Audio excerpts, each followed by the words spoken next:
देर से आपने मुझे बोलने की परमिशन दी। मैं तो पहले दी थी। नहीं कोई बात नहीं, आपने मैं बोलना चाह रही थी, मनीष जी बोलना चाह रहे थे। मैंने कहा मैंने तो पहले बोला हुआ, मुद्दे वही हैं। पर मैं भी बात पहले कहीं और से शुरू करना था, पर मेरी बहन ने मुझे कोट करा कि वायु प्रदूषण के बारे में। हाँ मैं कह रहा हूँ आपने कहा कि ये दिल्ली सरकार का कार्य है। मैंने ये नहीं कहीं लिखा कि दिल्ली सरकार का वो कार्य नहीं, मैंने लिखा कि वायु प्रदूषण सुधारने के लिए नगर निगम भी कार्य कर सकती है। मैंने कोई दोषी नहीं दिया कि नगर निगम का ये काम है। आप मेरी स्टेटमेंट पढ़िए, पहली बात। दूसरी बात, मेरी बहन ने भी साथ में कहा कि जो पार्क है, जब पार्क हमारे यहाँ पे ज्यादा है, एक तरफ तो हम कह रहे हैं कि पार्क हमारे यहाँ पे ज्यादा है, अपने आप हम उन पार्कों को बहुत समझ रहे हैं उत्तरी दिल्ली नगर निगम के अंदर में। दूसरी तरफ हमें ये मैं आपका ध्यान आकर्षित करना चाहूंगा, खास तौर से जो पार्क है उन्हीं से ताजी हवा स्वच्छ हवा का वातावरण बनता है। ये ग्रीन एरिया जो बनाया जा रहा है, ज्यादातर जो ग्रीन जोन बनाया जा रहा है, उसी से वायु की हवा की क्वालिटी सुधरती है। तो इसलिए इन पार्कों को पार्क रहने दीजिए, इनको नहीं, इनको कमर्शियल एक्टिविटीज मत करिए। जो अभी आपके उद्यान विभाग की चेयरमैन ने रखा है कि हम पार्कों के अंदर में दुकानें खोल रहे हैं, मैंने लिखा हुआ है, मैं लिखा हुआ आपको बढ़ावा दिखा देता हूँ कि पार्कों के अंदर में दुकानें खोलने का टेंडर प्रोसेस प्रक्रिया के अंदर में है। अब वो जो दुकान खोलेगा वही पार्क मेंटेन करेगा, तो वो अपनी दुकान चलाएगा या पार्क मेंटेन करेगा। मैं भी व्यापारी वर्ग से हूँ, ये मुझे पता है कि वो पार्क मेंटेन नहीं करेगा, अपनी दुकान ही चलाएगा। तो आप वहां दुकानें खोल रहे हो, साथ में कह रहे हो कि उनको अध्यक्ष मोदी, बात खास तौर पर नोट कर ली जाए कि आप कह रहे हो कि वायु प्रदूषण के अंदर में हमारा कोई रोल नहीं है। क्यों नहीं है? ये पार्क इतने जो सैकड़ों पार्क, हजारों पार्क एमसीडी के अंतर्गत आते हैं, इनसे दिल्ली की जनता के लिए ग्रीन बेल्ट ये सुनिश्चित करी गई है। और आप उस चीज को हाईलाइट करने की जगह आप दिल्ली सरकार को सिर्फ दोष देने पे लगे हुए हैं। दिल्ली सरकार तो जो ग्रीन बेल्ट बढ़ा रही है बढ़ा ही रही है।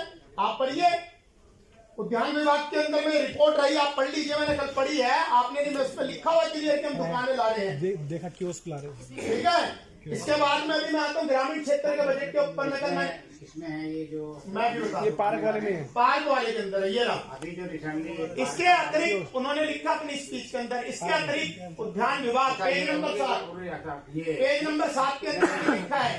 कल जो उद्यान समिति में आया था, वंदना जेटली जी ने है, उन्होंने लिखा है इसके अतिरिक्त उद्यान विभाग द्वारा पार्कों में कियोस्क, छोटी दुकानें लगाने का टेंडर हो गया है, जो कि अंतिम चरण में है। इस कार्य को कराने में विभाग को अतिरिक्त व्यय नहीं करना पड़ेगा तथा उसी संस्था द्वारा, खास तौर से बोल रहा हूँ, उसी संस्था द्वारा उस पार्क का रख रखाव किया जाएगा।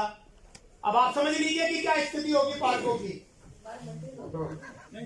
वो तो स्टैंडिंग में ही पास हुआ होगा, उनके बाद नहीं, वो पास हमने तो विरोध करा है, हमने विरोध करा है। अरे विरोध करने के बाद पास हुआ, मैं तो पहले कह रहा हूँ, मैंने तो विरोध करा। आप नोट कर लीजिए, मिनट निकाल लीजिए।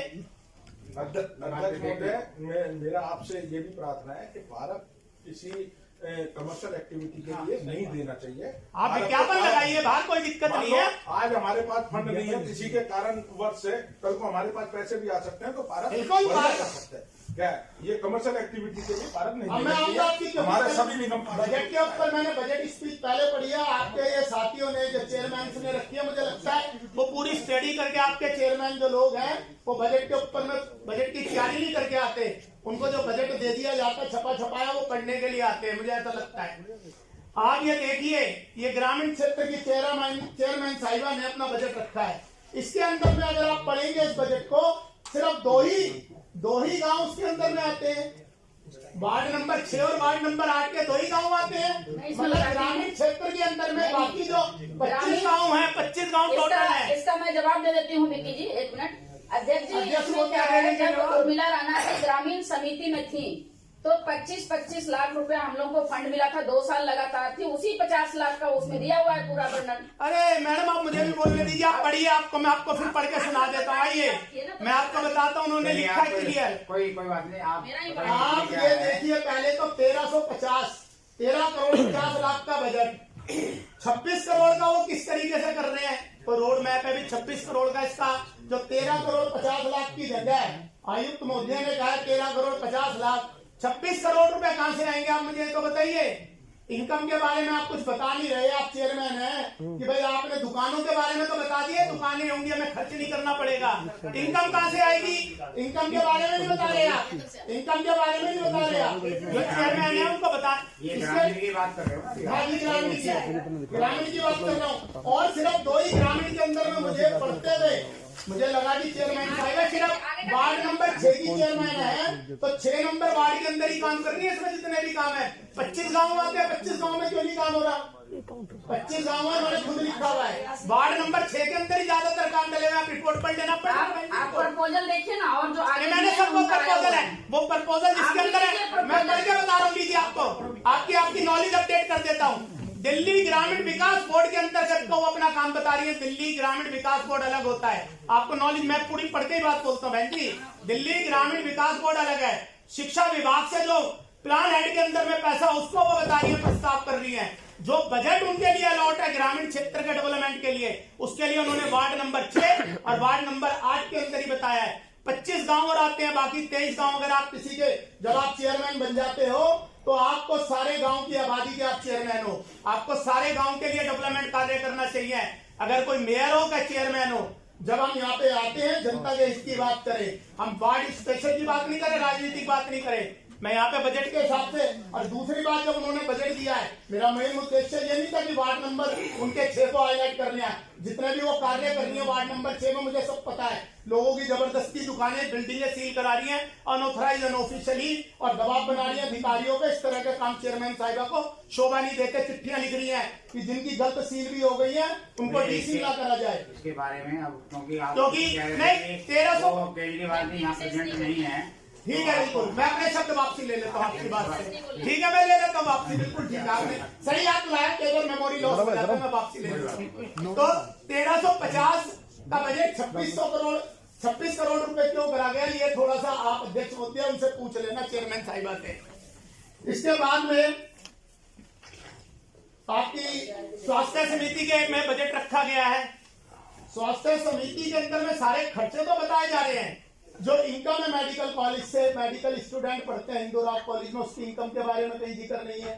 बजट, हम जो बजट के ऊपर में भी मेरे लोग कह रहे हैं, डॉक्टरों की बातें हुई कि डॉक्टरों ने बहुत अच्छा कार्य करा। बिल्कुल, डॉक्टरों ने, इस देश के डॉक्टरों ने बहुत अच्छा कार्य करा।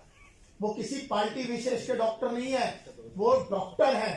अगर आज हम भी अगर कहीं किसी वार्ड के अंदर में जाते हैं, मैं तो सभी से कहूंगा, आप किसी पार्टी विशेष के पार्षद नहीं होते, आप एमएलए किसी पार्टी विशेष के नहीं होते, आप एमपी किसी पार्टी विशेष के नहीं होते, आप जनता के होते हो। जनता ने आपको मैंडेट दिया है। तो मैं साथ में ये भी याद दिलाना चाहूंगा कि मेरे, क्योंकि दोस्त ने अभी मेडिकल, मेरे साथी ने मेडिकल सुविधा की बात करी, ये डॉक्टरों ने रिपोर्ट करा, आप भी न्यूज़पेपर पढ़ते ही होंगे कि ताली बजाने से और फूल बरसाने से डॉक्टरों का भला नहीं हो रहा। 1 साल की उनकी एजुकेशन, 1 साल का उनका कैरियर डिस्टर्ब हो रहा है, जिसकी वजह से हड़ताल चल रही है। जो डॉक्टरों ने आज जो हड़ताल कर रखी है पूरे हिंदुस्तान के अंदर में, वो इसीलिए कर रखी है कि उनको आगे की पढ़ाई के लिए, नीट का मामला है। हाँ बिल्कुल, आपको उनको 1 साल के लिए नहीं मिल रही। क्यों रोक रखा है जबरदस्ती उन डॉक्टरों को? उन हजारों लाखों बच्चों को जिन्होंने लोन ले रखा है, उनका कैरियर दांव पे लगा हुआ है। मैं आपके संज्ञान में लाने की बात नहीं है बजट के लिए, पर बात उठी तो मैं बताना चाहूंगा। वो हमारे इसमें हमारा ठीक है। डैम्स कमेटी के ऊपर मैं आऊंगा। डैम्स कमेटी के आपके मेरे साथी चेयरमैन साहब ने बहुत, आप नाराज भी हो गए आपसे कि आपने उनको बजट नहीं पूरा पढ़ने दिया, पर साथ में वो शायद ये भूल गए बजट बनाते हुए, वो गाड़ियां टिपर के बारे में तो लिख रहे हैं, जो प्राइवेट कंपनियां चला रही हैं उनके खर्चे भी लिख रहे हैं, पर जहां पे नरेला जोन के अंदर में हम जो गाड़ियां टिपर और जहां हमारा निगम कार्य कर रहा है उसके खर्चे के बारे में उन्होंने कहीं कोट नहीं करा, जिससे हमें पता चलता, हम कंपैरिजन कर सकते कि नरेला इतना बड़ा जोन है, उसमें निगम सफाई व्यवस्था के ऊपर कितना खर्च कर रही है और प्राइवेट एजेंसियों को कितना भुगतान हो रहा है, तभी तो घोटाले के बारे में पता चलेगा। और आप ये देखिए 46 नहीं जो ऑटो टिपर की उन्होंने लिखा। अब आप ये देखिए कि सदर पहाड़गंज जोन के ऊपर आपको प्राइवेट गाड़ियों का भुगतान तो हो रहा है वहां पे सदर पहाड़गंज जोन के अंदर सिटी एसपी जोन में, पर वो गाड़ियां क्या गलियों में चली जाएंगी? आप मेरे संग चल के देखिए, चांदनी चौक के एरिया में आपको ले सकूंगा कौन से ऑटो टिपर वो कूड़ा उठा रहे हैं। सफाई व्यवस्था के नाम पे उनको भुगतान तो कर रहे हैं। पूरे सदर बाजार के एरिया के अंदर में कौन से वो टीपर कार्य कर रहे हैं? नहीं, उसका भी रेडी का भी ऑटो टीपर लिख के रहे गाड़ी। अरे रेडी का आप बताइए ना, रेडी के ऊपर कहीं जिक्र है? डैम्स कमेटी के चेयरमैन टिप्पर तो बहुत छोटी छोटी गलियों में जो 8-8 फुट की भी गली है, तो 3-3 फुट की भी गली है साहब। नहीं, वो तो बात ही अलग होगी ना, हम किसी के घर में थोड़ा उतरेंगे वो। नहीं, घर में नहीं घुसेंगे, पर वो कूड़ा उठाने के लिए जब पैसा लेने हैं तो उच्च स्तरीय व्यवस्था तो करेंगे। रेडी आप ये देखिए, डैम्स कमेटी ने कॉमन मिल्क मशीन के ऊपर में कहा, जिसमें पहले लगनी थी, उस पर कितनी जब लगनी थी, अर्जेंटली लगनी थी, पहले भी इस पर चर्चा हो गई। उसके ऊपर में भी कोई क्लियर कट स्पष्टीकरण नहीं दिया कि जिसके लिए हमने इतने महंगे, जिसके ऊपर आप कह रहे ना विरोध करा, विरोध हम तो कर ही रहे हैं। हम तो आपको निगम की आर्थिक हालत के लिए जगा ही रहे हैं कि निगम का पैसा सही तरीके से खर्च हो, निगम की इनकम इतनी हो कि निगम सुचारू रूप से चल सके, कर्मचारियों को सही रूप से तनख्वाह मिल सके, पर उसके ऊपर में कोई कार्य नहीं हो रहा है।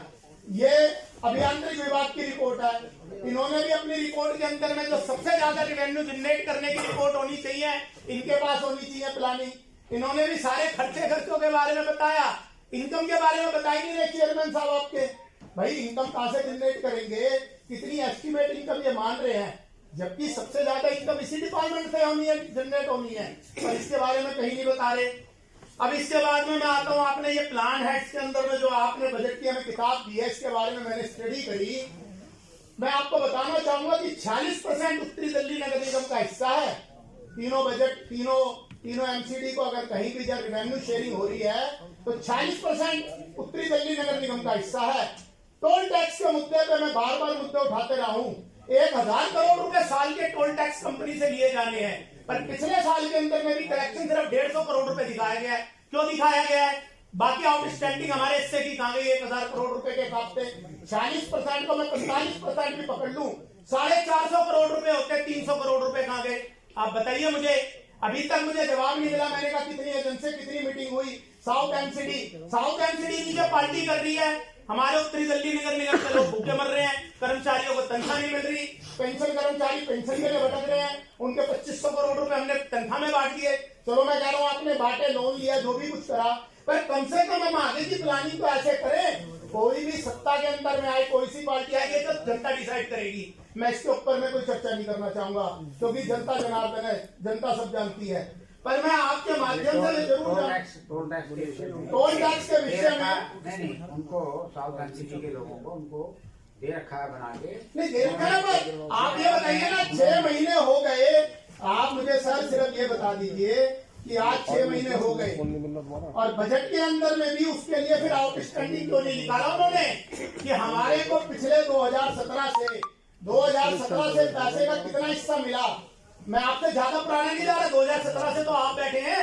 अब आप ये नहीं कह सकते कि मेरे पुराने साथी पार्षद बैठे थे, वो तो चले गए, नए आ गए, नई उड़ान हो गई।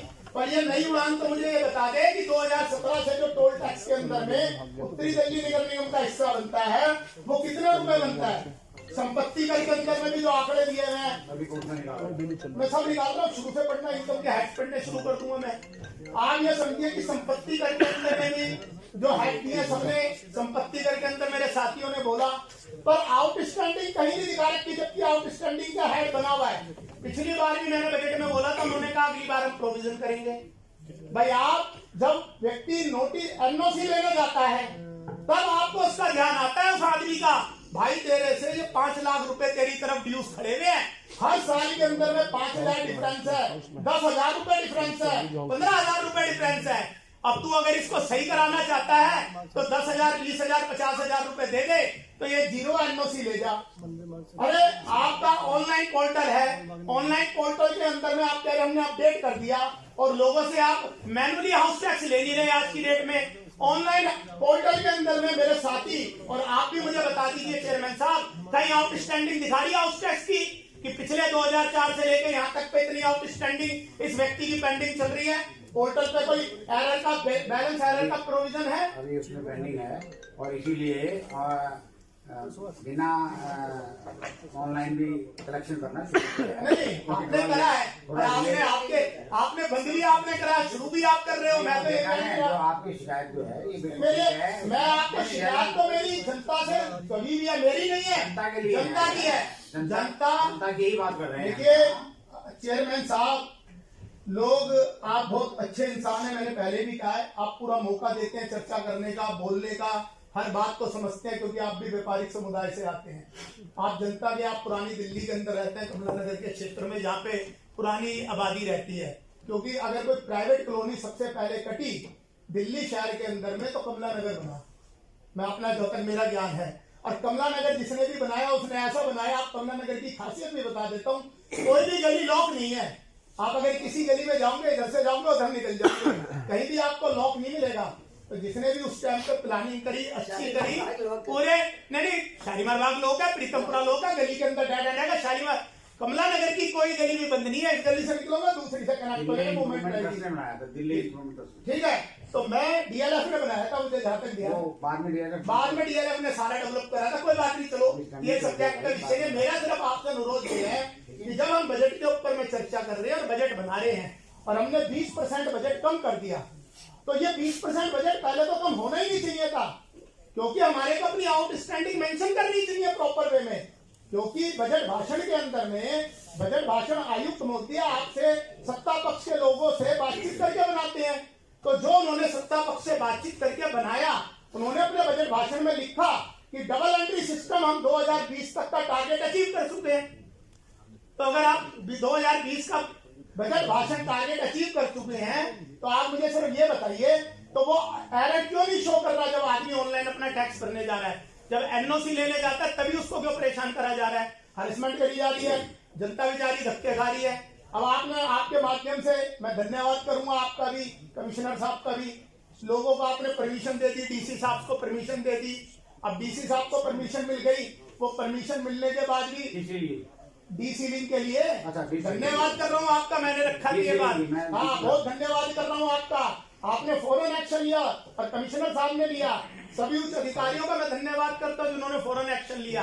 पर उसके बाद भी आज भी हालत ये है कि मेरे को तो वो, मैं बचपन में सुना करता था कि रस्सी का हम सांप बना दे, तो कहते थे भाई कहावत कैसे होती है, रस्सी का सांप बना दे। एक थानेदार पहुंच गया तो नाई के पास डेली शेप बनाने जाता था, तो बोले भाई रस्सी का सांप बना दे। बोले भाई थानेदार साहब की मैंने आवाज सुनिए, रस्सी का सांप बना दे, कैसे बनती है? बोले रहने क्यों चपड़े में पड़ रहा? बोले नहीं, ये तो बता दो। बोले अच्छा ठीक है। अगले दिन वो आए नहीं शेप बना रहे, एक आदमी आया भागता हुआ नाई के पास, बोला ये मेरे पास ना गहनों की पोटली है, और ये 50,000 के गहने हैं, 10,000 में तुझे दे दूंगा, अर्जेंट सा काम है, तू मुझे दे दे, मैं तेरे से कल ले जाऊंगा। वो 10,000 में देके नाई खुश हो गया, 40,000 का फायदा हो गया, लेके गया। तो वो तो आदमी 10,000 और वो भाग गया। इतने में थानेदार साहब आगे धमकते हुए आती, क्या ये क्या पोटली में? बोले जेवर है। बोले कहाँ से आए? बोला कोई दे गया 10,000। बोले रसीद दिखा? बोले नहीं दिखाई। दे थप्पड़ दिया। बोले भैया 10,000 रुपए की जो रसीद तूने ली नहीं, और ये 50,000 का माल 10,000 में तो चोरी का माल है, चल थाने ले गई उसको। थाने ले जाके मैं 2-3 घंटे बिठाया। वो बोला जी मैं आपके डेली आपकी सेवा में रहता हूँ, मेरे संग तो धोखा हो गया, मेरे को तो पता नहीं था ये सब चीजें, जो भी उसने कहानी सुनाई। अब उसने ये रस्सी का सांप बनाने की कहानी का दिलचस्प किस्सा है। उसने कहा अच्छा ठीक है, ये जेवर तो यहीं रख जा, और 10,000 और तू दे जा। 10,000 देके वो छुट के आया और वापसी अपना पहुंच गया। अगले दिन वो फिर शेप बनाने पहुंच गया। बोले तेरी कुछ समझ में आया? बोला क्या समझ में आया? बोले रस्सी का सांप ऐसे बनता है। तो ये सीलिंग का भी जो मुद्दा है ना, ये सीलिंग का मुद्दा जो जनता धक्के खा रही है, आपने, कमिश्नर साहब ने, सबने रिलीफ दे दिया, सबने रिलीफ दे दिया, पर आज भी जनता धक्के खा रही है। आपके संज्ञान में ला रहा हूँ, आपने अच्छा कर रहे हैं। आप जो बात कह रहे हैं, अभी इसको प्रैक्टिकल यूज में होना शुरू हो गया है, थोड़ा सा टाइम लगा है। कोई बात नहीं, मैं तो आपके संज्ञान में ला रहा हूँ जनाब, आपकी बेनिफिट आपकी वाहवाही होगी। सारे डीसीज को भी इस चीज की एसओपी ये सब भेज दी हुई है, उसमें जैसे जैसे केस सामने आ रहे हैं थोड़ा उसको हल करने की कोशिश कर रहे हैं। चलिए धन्यवाद। और मैं अब आपका ध्यान इस ओर आकर्षित करना चाहूंगा कि ये जो इलेक्ट्रिक कंपनियां हैं, इलेक्ट्रिक कंपनियों से हमने का नंबर आएगा अभी आपका इलेक्ट्रिक कंपनियों से हमने चार्ज लेना होता है। उस चार्ज के बारे में भी जो हमारे कंपनियों से चार्ज, हाँ जी हाँ जी, मैं बता रहा हूँ, एक मिनट हेड बताता हूँ, अभी मैं एक मिनट निकाल मेंटेनेंस का कह रहे हैं।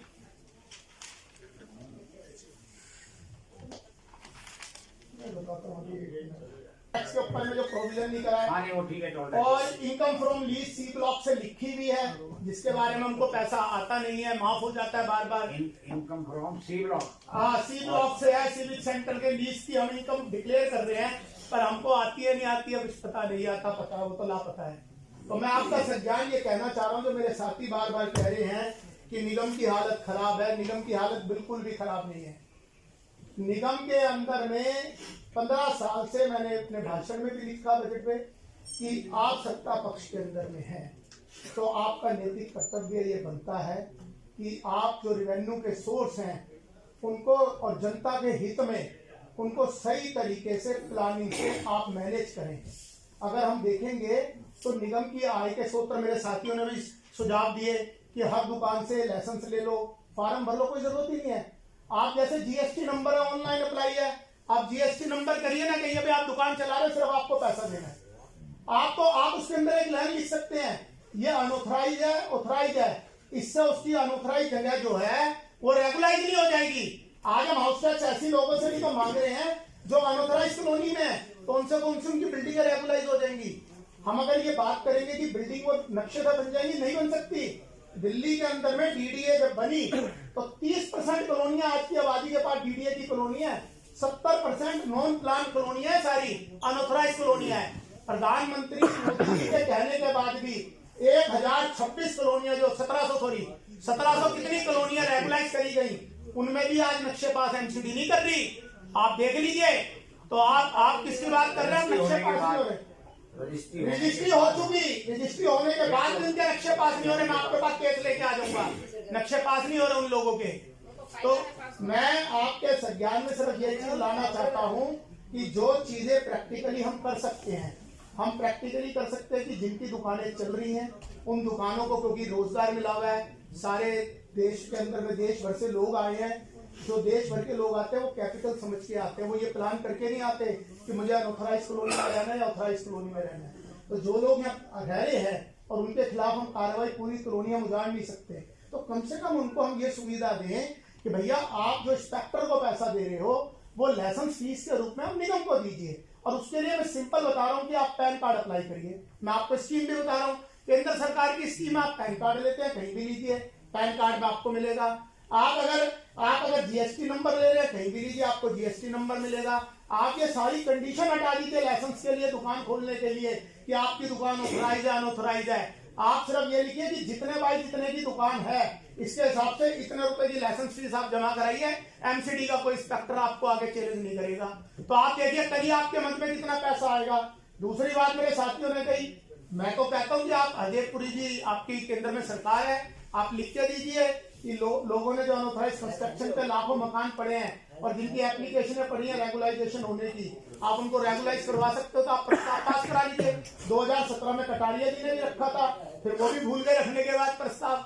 मैं तो आपको भी याद दिला देता हूँ, जाते जाते या आते आते तो पता नहीं, पर यह है कि आप याद तो कर लीजिए जनाब। तो मैं आपके माध्यम से कहना चाहूंगा कि निगम की हालत खराब नहीं है। हम सिर्फ अपनी नीयत और अपनी मंजिल को अगर पाने की चाह रखेंगे तो कोई भी ऐसी मंजिल नहीं है जिसे हम नहीं पा सकते। हम दोषारोपण नहीं करें, या केंद्र सरकार के ऊपर करें या दिल्ली सरकार के ऊपर में करें। मैं सिर्फ आपके माध्यम से यही कहना चाहूंगा कि निगम की हालत खराब नहीं है। मैं बार बार कहता रहा हूं और अभी भी कहता रहूंगा। जय हिंद, जय भारत। बहुत धन्यवाद आपका।